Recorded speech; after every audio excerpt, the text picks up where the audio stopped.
The night it happened, I was sitting at a long table covered in crystal glasses and white roses. The room glowed with chandeliers, the kind of glow meant to flatter everyone, even when it revealed too much. My sister Emma stood with her champagne flute raised high. She did not toast to me, though it was my birthday celebration. She looked right at me with that sly smile I had known since childhood. "Half of your $2 million inheritance is mine," she declared. Her voice rang through the hall, and laughter followed from cousins and uncles who had no business laughing. "Everyone knows you cannot handle money." I tightened my grip on the folder resting in my lap. Inside it was the document none of them had seen: the will, the estate papers, the notarized truth. The leather corners bit into my palms, and I did not let go. The shock came first, of course. My breath caught not from surprise at her words I had expected cruelty, but from how public she made it. Dozens of guests, some strangers to me, turned their eyes and saw me as the fool of the evening. After shock, there was silence inside me. I smiled, I nodded, I let the noise wash over. Plates clinked, glasses rang, and a violin played in the corner. I felt invisible even as they all stared.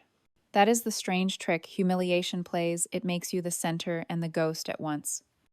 Emma laughed again, and my mother's lips curled in agreement. My father did not defend me. He dabbed his mouth with a napkin and looked at the dessert menu. I thought about all the years I had covered their bills, tuition, and vacations. No one remembered those details when there was a chance to strip me bare. I promised myself I would not speak yet. Not here, not tonight. There are moments when silence is sharper than any retort. And so, dear listener, here is where I invite you in. Families and money, they always find a way to tangle into knots. Tell me, where are you watching from tonight? Do not forget to subscribe, because what comes next will matter. I will explain in a moment. I suppose I should start earlier so you understand why her words cut so deep. Ever since I was a teenager, I have been the family's wallet. At 16, when I took my first part-time job at a diner, my parents congratulated me, not because they were proud of my independence, but because they could finally ask me to pitch in. "Since you are working now, you can cover Emma's new clothes," my mother said. It was not a request. It was a duty handed down like some ancient tradition. From then on, half of every paycheck went into their hands. That habit never stopped. Tuition for Emma's private university, thousands each semester. New smartphones because her friends had them. Vacations, she insisted, were necessary for her mental health. My father's medical bills when he refused insurance. The electric bill, the water bill. Even groceries when my parents claimed their pensions had been delayed. Do you know the worst part? Not once did they thank me. They behaved as though it were my role to pay, like breathing or eating. If I hesitated, they would remind me, "We raised you. We gave you a roof. This is the least you can do." Meanwhile, Emma strutted through life. She posted pictures of cocktails by hotel pools, tagged friends in designer stores, and captioned it all with lines like "blessed to have supportive family." Supportive, yes, if you count me as the invisible bank. Last spring, when I covered her credit card debt, nearly $6,000, she typed only one word back in a message: "finally." It did not stop there. My aunts and uncles caught on. One borrowed money for a car repair, another for rent. They never paid back a cent. I became the one everyone called when they were short, when life was unfair, when their own planning had failed. Still, I endured it. I wore the same jacket for 4 winters. I drove a car that rattled on every corner. I had not taken a proper vacation in 4 years. But they went on holidays, celebrated anniversaries, and bought gifts as though money rained from the sky. Then came the email. I was sitting in my office one Thursday morning when a colleague forwarded it to me confused. Someone had spread a screenshot, an internal notice that my position had been terminated. My own family had it within hours, long before I could explain. By dinner that night, Emma was laughing in our group chat. "Serves you right. Guess you are not so successful now." My parents replied with a thumbs-up emoji. That was the first time I felt the ground truly fall away. Not because I had lost a job, though I had, but because of how quickly they revealed their delight in my stumble. But what they did not know was this: I was not broke at all. When Emma delivered her little toast at my birthday dinner, it was not the first time she had tried to humiliate me. It was simply the loudest. 2 months earlier, at another family gathering, she had pointed to a table near the restrooms and said, "That is where you belong, the table for unsuccessful people." She giggled, and the cousins followed her lead, chuckling as though it were the wittiest joke they had ever heard. I sat there alone near the clatter of dishes and the sour smell of disinfectant. I told myself I did not care. but the truth is, being mocked in front of those who know your history cuts deeper than a stranger's insult. They knew the sacrifices I had made. They knew, and they laughed anyway. That evening, they ordered course after course lobster steak, expensive bottles of wine. I ate in silence, watching them toast to their own success stories. Emma spoke of her brilliant career, though she had yet to hold a job for more than 6 months. My parents bragged about their family unity, though they could barely look at me without sneering. When the bill arrived, the waiter placed a leather folder in the center of the table. Everyone turned toward me. Their eyes said it all. "You will cover this as always." The total was nearly $3,000. I opened my wallet not because I wanted to, but because silence was easier than another argument. They left the restaurant laughing full and satisfied while I drove home in a car that coughed and rattled at every stoplight. It was not only the dinners. Emma filled social media with posts designed to sting. She once uploaded a photo of me dozing on the couch after a long shift captioned, "Our family's golden goose exhausted again." The comments were cruel friends of hers, calling me a fool, a pushover, a clown. She never removed it. In fact, she pinned it to the top of her page for weeks. Humiliation is not just about the moment, it is about the echo that lingers long after. At work, colleagues whispered when they saw the viral post. At the grocery store, neighbors nodded with pity. I felt branded by my own blood. I held it all inside, pressing the anger down where it burned quietly. But I began to ask myself a question I had never dared. What if I turned the game around? What if I stopped being the fool at their table and became the one who set the terms? What if I flipped their game entirely? That night, after Emma's performance at my birthday dinner, I drove home in silence. The streets were slick with rain, the city glowing red and gold from taillights and street lamps. My hands gripped the steering wheel so tightly that my knuckles ached. I replayed her words over and over. "Half of your $2 million inheritance is mine." What she did not know was that the inheritance was already secure. My late aunt had left everything, her house, her investments, her estate, to me alone. The paperwork was in that folder I held at the restaurant, sealed with the notary's stamp. Beyond that, I had more than $3 million saved from selling my stake in a small technology startup years earlier. Money had never been the problem. The problem was how my family saw me as their personal bank, never as a person. So I decided to test them. For years, they had treated me as their lifeline. But what if I pulled the cord? What if I pretended to sink, just to see who would reach down and help? I would find out once and for all whether anyone loved me beyond what I could give. I began with silence. In our family group chat, I stopped responding to Emma's daily demands and my parents' subtle requests. When Emma texted that her rent was late, I said nothing. When my father wrote about the utility bill, I let the message sit unread. Within days, they created another chat without me, Family Without Alex, and they forgot to hide it. A cousin sent me a screenshot. In it, Emma wrote, "Finally, we can breathe without the deadweight." The words should have broken me. Instead, they hardened me. I drafted a message for the original group. I lost my job. The severance is gone. I may lose my apartment. I pressed send and waited. Responses came quickly, but not the kind one might hope for. Emma sent a string of laughing emojis, followed by, "Serves you right." My mother added, "Maybe now you will understand what we went through all these years." My father simply typed, "Not our problem." I stared at the screen. 12 years of paying their bills, and this was the gratitude I received. The plan sharpened in my mind. I met with a lawyer, a quiet man with silver hair who had guided me through the inheritance. Together we recorded a video statement confirming the estate, the property deeds, and the trusts in my name. His voice was steady as he explained that every cent was legally mine. I stored the video on my phone. Let them think I was broken. Let them believe I was finished. They laughed because they thought they had buried me. They had no idea I was only planting seeds. They thought they had buried me. They had no idea. The holiday dinner was held at my parents' house that December. The dining room smelled of pine garlands and roast turkey, the table heavy with silver platters and too much wine. Everyone was there, Emma in a glittering dress, my parents at either end of the table, cousins and aunts filling every chair.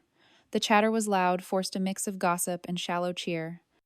I arrived late, carrying nothing but my phone in my pocket. The folder with the estate papers remained locked in my apartment drawer. Tonight I did not need the folder. Tonight I needed only the video. Emma spotted me first. "Look who crawled in," she said, smirking. Did you manage to borrow bus fare, or did someone take pity on you? Laughter rippled around the table. My father poured himself another glass of wine without looking at me. My mother rolled her eyes. I sat quietly folding my hands on the linen cloth. My heart thudded, but my face was calm. I had learned long ago that anger feeds their cruelty. Silence starved it. Dinner passed in waves of ridicule. Emma boasted about her new opportunities, though everyone knew she was unemployed again. My uncle asked if I had applied at fast food chains, since someone like you must start small. My mother sighed dramatically, telling anyone who would listen that she worried about the burden of having a child who cannot stand on their own. At last, when the plates were cleared and dessert arrived, I reached for my phone. The room was noisy, but I spoke loud enough to cut through. There is something you should see. I tapped the screen, and the video began to play.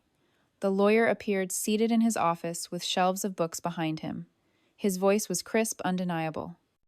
I, Thomas Harding, attorney at law, confirm that the estate of the late Margaret Ellis, valued at over $2 million, is bequeathed solely to Alex.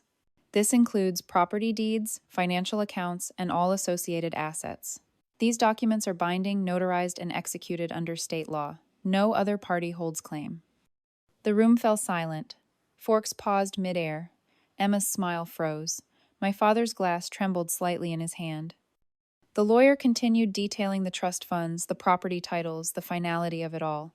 When the video ended, I looked around the table. Every eye was on me now, not with pity or scorn, but with shock. You said I cannot handle money, I said quietly. To make it simple for you, none of you will touch a cent. Not from the inheritance, not from my savings, not ever again. Gasps broke the silence. Emma's face flushed crimson. My mother opened her mouth, then closed it, words lost. My father muttered something about family bonds, but his voice was weak. And then someone's phone camera flashed. A cousin had been recording the whole thing. Within minutes, others were filming too, capturing Emma's fury, my calm voice, the stunned silence of our parents. The confrontation was no longer private. It was live. They thought the humiliation belonged to me. That night I handed it back to them. But the real revenge had not even started. By morning, the video was everywhere. My cousin's shaky recording had found its way onto social media, shared first among extended relatives, then friends, then strangers, who had no stake in our family but loved the spectacle of wealth and betrayal. Ungrateful leeches. Exposed, one headline read. Another clip carried the title, The Sibling Who Refused to Be the Family's ATM. I scrolled in silence, watching, as thousands of people commented. Some sided with me. Good for Alex finally standing up to them. Others hurled insults at Emma and my parents. Imagine mocking the person who paid your bills for over a decade. A few skeptics asked if the story was fake, but the lawyer's voice in that video left little doubt. Emma tried to fight back. She posted a teary video claiming I had twisted the truth and that she only ever wanted fairness. But internet sleuths quickly dug up her old posts, the photos of her on vacations paid by me, the mocking captions about her golden goose sibling, the receipts she had bragged about without shame. Within hours, her comment section turned against her. People called her a parasite, a bully, a spoiled child. She deleted the video, then deleted her entire account. But screenshots never vanish. My parents fared no better. Someone found their names in public records, matched them to the estate, and confirmed that the inheritance had bypassed them completely. Articles framed them as parents who lived off their own child. Old neighbors chimed in, recalling how I had covered bills for them for years. It was brutal, merciless, and yet I did not intervene. I said nothing online, posted nothing in my defense. Instead, I put up a single line on a plain background. Silence is expensive. The post spread faster than I expected. It was quoted, shared, turned into memes. Strangers tagged me with messages of support. Stay strong, Alex, they wrote. You owe them nothing. For once, I felt no need to justify myself. Their own words had condemned them. Their actions were the evidence. But still inside me, a voice whispered, this is not finished. Because revenge is not only about proving them wrong in the eyes of others, it is about teaching them deeply that the well they drained for so long has run dry. And I was not done teaching them. The silence from my family did not last long. Within a week, my inbox filled with emails written in hasty, uneven sentences. Emma was the first. I didn't mean it that way, she wrote. You know I was joking. We're sisters, family sticks together. Can we just talk? Then came my mother, her words dripping with a guilt she had never shown before. We may have been hard on you, but you cannot turn your back on us now. Blood is blood. Think of appearances. Think of what people are saying. My father's message was shorter. We need to fix this before it ruins us all. Meet us, let us work it out. I read each one carefully, then closed them without reply. For the first time in years, I felt no tug of obligation. Their words were not apologies. They were bargaining chips tossed on a table already cleared. Instead of answering, I met again with my lawyer. We established a trust fund ironclad and beyond challenge, ensuring that neither Emma nor my parents could ever touch a cent of the inheritance. The properties, the accounts, the investments, all locked away under my control. When I signed the papers, the pen glided smoothly across the page. I felt lighter, as though a chain had slipped from my shoulders. Meanwhile, Emma flailed in the storm of her own making. Friends who had once flocked to her parties now ignored her calls. Screenshots of her old posts circulated endlessly, mocking her arrogance.